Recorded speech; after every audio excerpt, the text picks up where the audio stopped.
What is going on, ladies and gentlemen? Welcome back to Auto Auction Rebuilds. Today we're back with one of my favorite cars and probably one of y'all's least favorite cars, my 1997 Ford Mustang SVT Cobra. This car was under salt water in Florida from a hurricane, about 60% under the water. Both of the previous owners passed away. It is a one-owner car. It has 11,000 miles on the odometer, and it's an absolutely beautiful car. When we got it, nothing worked. The engine was rusted. It was full of water. Everything was full of water. The interior of the car, the tires were literally falling off of it because it had been parked for so long, not driven, that the tires literally disintegrated off of it. So this is where we're at today. It looks a hell of a lot better than it did when we first started. We got lots of things working. Unfortunately, when I was out here the other day, I tried to start it and I got a check engine light. And the car didn't want to rev, it didn't want to run, it was bucking and surging, it was all kinds of pissed off with me. And for a little bonus, oops, I was backing the car out and I got really excited and completely broke the mirror off the car. So that's great.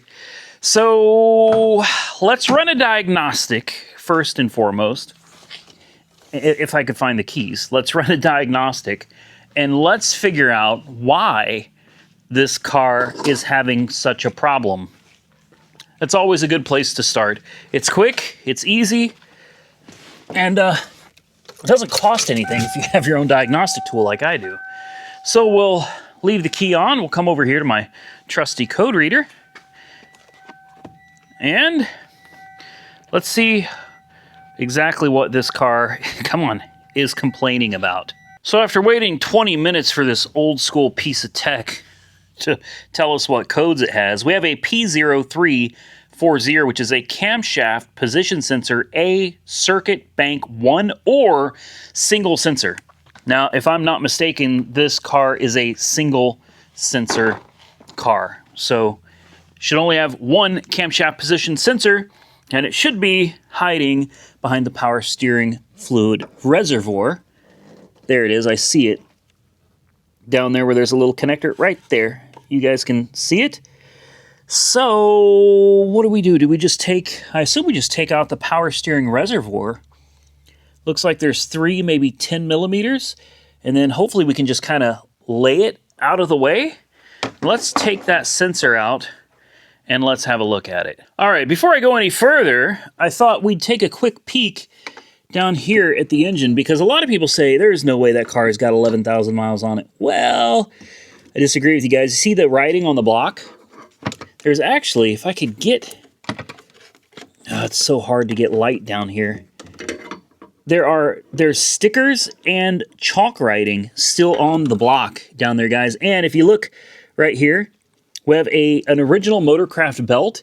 This might possibly be the original belt to the car. I'm going to give you guys a part number. Maybe you can look it up. It is a Frank 7 Adam Echo -8620 Adam. I would be willing to bet money that is the original part number for this belt. It's probably been updated since 1997. Look, you even still have a chalk mark right there on the tensioner. And you have your markings for radiator hose and then the coolant pipe top written over here. I mean, all of this stuff is still original, guys. I'm willing to bet that belt is original too. Surprisingly, it's not cracked up. Okay, so if we move this out of the way, there is our cam sensor right there. There she is. And it looks like it's got a little 10 mil. It's going to be a tight fit to get down in here, but it should be doable without having to take anything else off. The first step is going to be disconnecting this connector. And let's just take a quick look at the inside, make sure there's no corrosion. No, it's perfectly clean. No problem. Let me get in there with a 10. Let's pop that bad boy out. We're going to move the power steering reservoir out of the way here and just kind of, we're going to try to, oh, so close. So close. Yeah, this is a little tricky to get in here without removing a few extra things. That's not a 10, that's an 8. So, step number 1, get the right tool for the job. It's not a 10, it's an 8. All right, so let's try it with an 8. This should work just a little bit better. Come on, get on there. It's kind of a bear to... There we go. But once you get it, you got it. You know what I mean? Super easy. Now that we broke it loose, we can just take the socket and again move this out of the way. Just kind of get... Man, there's no room, is there? Like I wasn't kidding. There is no room in here, and you don't want to drop the bolt. That's my next big fear, is that we're going to drop it. So who knows why this sensor failed with such low mileage? Again, it's important to remember this was a flood car, so you know things can randomly just kind of go wrong. It's not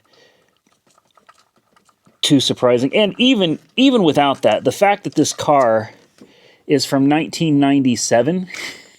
It's some of these parts, man. They got a little age on them. Getting that out of there is fun. May need to get some pliers or something to reach down in there. And there we go. We got it. We got it. There it is, guys. And it's got a nice factory Ford logo right there on the front of it. I mean, it looks fine. In fact, it doesn't even look like it has any miles on it. There's no wear at all. This thing looks brand new. What about inside? It's clean. I don't think any water ever got to this, but, and I know you guys are going to be so mad at me for this. Here's what I did. Yeah, you guessed it. I bought another one. But no, I did not get a Motorcraft one. I got an even better one, a Dorman, which is probably, you know, a Chinese variant. Let's pop this out of the bag. Let's just double check and take a look at them both. Make sure they both look identical. And they do. Everything looks the same, except the tip on this has like a little screen or something, whereas this one does not. They should be the same. I'm going to put a little bit of oil on the O-ring. We're going to slide this thing back in, plug it in, clear the codes. With any luck, this thing's going to run and rev like it's supposed to. Let's play a game. Let's see how much I can cut my frickin' hands up before this night is over. I've been working on so many cars today, trying to prepare for a trip to Missouri. I got a lot to get done before I can take that trip. And boy, everything today has been fighting me, and now this is going to fight me too. Of course it will. Of course it will. Come on. There it goes. Yes! The click of destiny. You could tell it's late because I'm getting super freaking nerdy over here, man. Sorry, guys, my nerd is showing. All right, come on. Did I get it first try? I did. Oh, yes. Thank you, thank you, thank you. Finally, a job that wasn't super difficult. Now, all we got to do is hope that once we're done here, and we clear the codes, that she actually wants to run like she's supposed to. There we go. Whew. Now, as of this moment, I have not lost a single... Oh, I got to plug that back in. You see, you shouldn't be messing with things like this when it's late, because you start getting forgetful, and then you got to end up doing the same job over again. Make sure that plugged in. There we go. Nice solid click. We put our bolts back into our power steering reservoir. And, oh, you know what? You could tell where water actually got up to the power steering pump reservoir in this, because you can see that's rusted, whereas the ones on top are not. So we'll put these back on top where they belong. And we'll put the rusty one back in the bottom. There we go. All right, guys, easy peasy. Let's tell it to erase codes. Yes. I did this all with the battery connected. The ignition's still turned on. That's okay. No fault codes detected. Bingo. All right, if this works, that's going to be easy, because you guys know that I did not go and buy this from a reputable parts store. I bought this off of Amazon for like $10. You guys, you know how it goes, man. All right, let's see what it does, man. I'm excited because I was ready to drive this home the other day, and then I smashed the mirror into the garage and was like, well, I better not drive it home with no side mirror, right? And then I was ready to drive it home the other day, and the check engine light came on and the car didn't want to run. I mean, this thing barely ran at all, guys. Oh, that's better.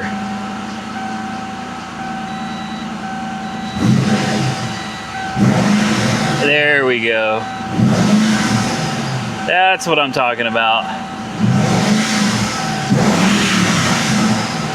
I know. You're revving a cold engine, Randy. Oh my God.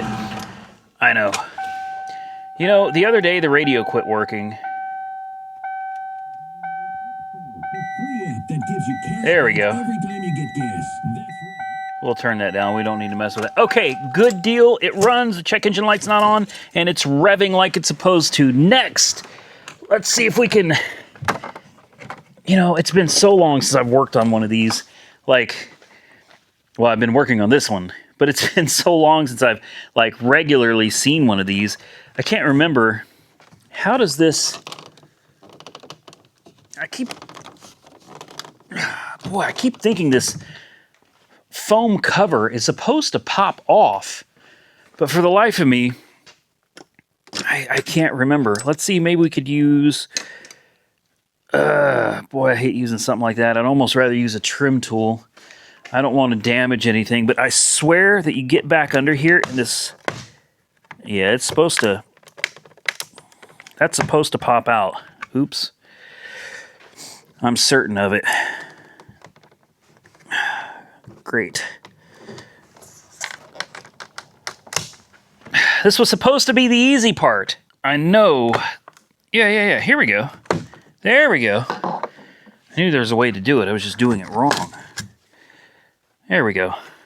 All right. Had a little bit of glue stuck to the front of it here. It's actually supposed to clip on here, and it clips on here, but there was a little bit of adhesive that got stuck in here. We should have, a Phillips. There should be a Phillips way down in there. So let's grab ourselves a Phillips screwdriver. Let's pop this thing off here. And at that point, we should have access to the bolts for the mirror so we can replace it with my new, again, a Dorman product that I did not buy from a reputable parts dealer. I bought from Amazon. I'm sure it's going to be perfectly fine. Come on. There we go. Oh, don't lose that. This should slide up, and there should be a connector on the bottom that I don't think we need to remove. Yeah, we don't need to remove that. That can stay there. We got plenty of room to access the 3 bolts. These look like, I don't know, maybe 11s? They could be 10s. Maybe 10s. And this will take this mirror off, and we can put the new one on. Well, so much for this being an easy job. I mean, it's not difficult, but as it turns out, we have to take the door panel off. That's something that I was not aware was going to have to be done, but these are held in with clips. You got to be very careful. I don't want to break anything, honestly, and I've already... You know, some of these clips are just old, you know, and things, and look, I damaged that right there. I mean, it's easily replaceable if that's what I want to do or need to do, but it's so frustrating. I'm going to need a trim tool, and I'm going to hope that I don't scratch the living hell out of this car. Hell, that trim tool doesn't look in the best shape. I probably need some new ones of these. There should only be like 2 screws. Ooh, you hear the way that there we go. Come on. Easy does it. Up, and then there's a final clip in here. It's got to come. Easy does it. Yeah, that's not wanting to come out. Lovely. I love working on cars, man. It's my most favorite thing ever to do. This has a clip that goes down, so this has got to come straight up. Now, I'm not gonna lie, that was violent getting to this, and you can see I tore it a little bit underneath. You'll never see that, so it's not that big of a deal, but I mean, I had to get in here and really just pry. This is where the clip goes down right there. So now that we've got this off, we have to disconnect all of this. We have 2 Phillips screws down here. Thankfully, nothing's corroded in here. This actually looks really good. We've got 2 Phillips screws here and here that hold this harness on. And then we've got a little clip that holds the harness on for the mirrors. So we need to disconnect all of those. Then we'll have a Phillips screw here. We'll have a Phillips screw kind of buried in there. Once we get those off, this should slide up and come off. Next, hiding over here is a little Christmas tree clip. Just like that, pop it out. Try not to break it, but it's hiding over here. And at this point, what else is there? Does this, I think that can stay. And then does this just, I could have swore this whole thing would be ready to lift up unless it's got clips. Unless there are more clips hiding underneath here. I think I've gotten it kind of loose. I don't know.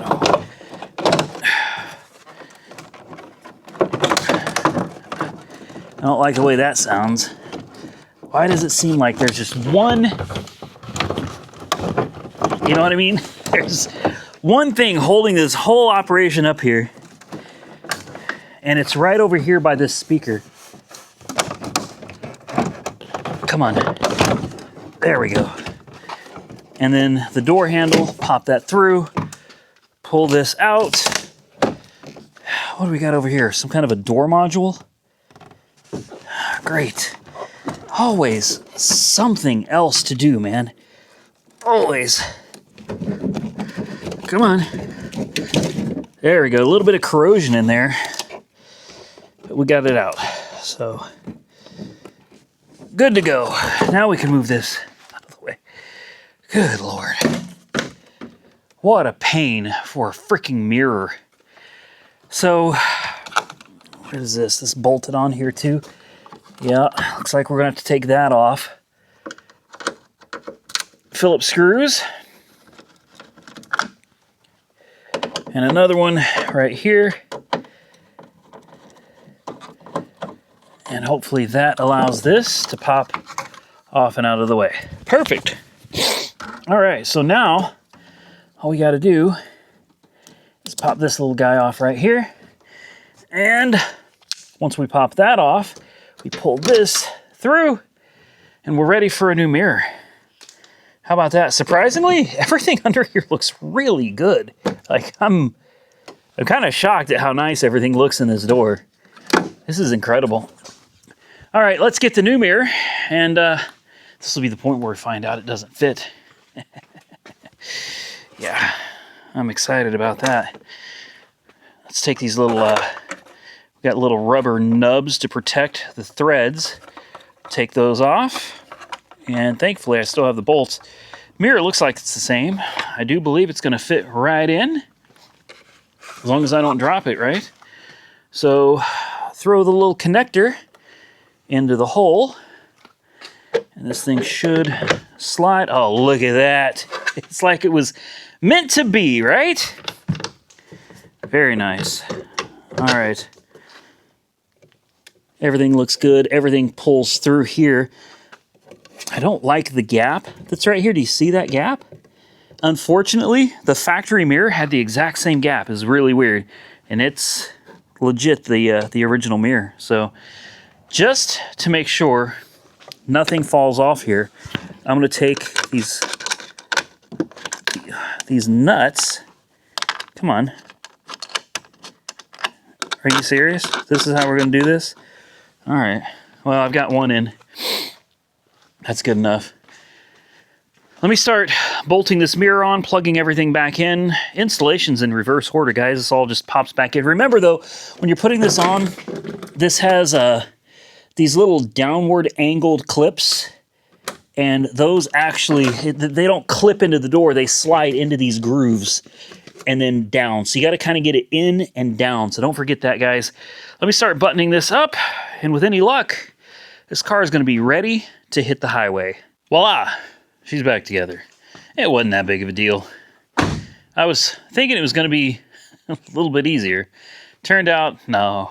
Had to take the whole door panel off, but that's all right. We've got her done and back together. Let's find the keys. Let's hope that everything works, including the mirror. Look at that. It works. Very nice. Super quiet too. That's nice. I don't even know if the other mirror works. Yeah, it's a little louder. Yeah, it works. Both mirrors, guys. How about that? The car is legal again. I say again because we've had this car ready to go so many times. And just something always happens. It's almost like it's telling me, don't drive this home. Let's back her up just a hair. There we go. E-brake, we have a working e-brake, working convertible top.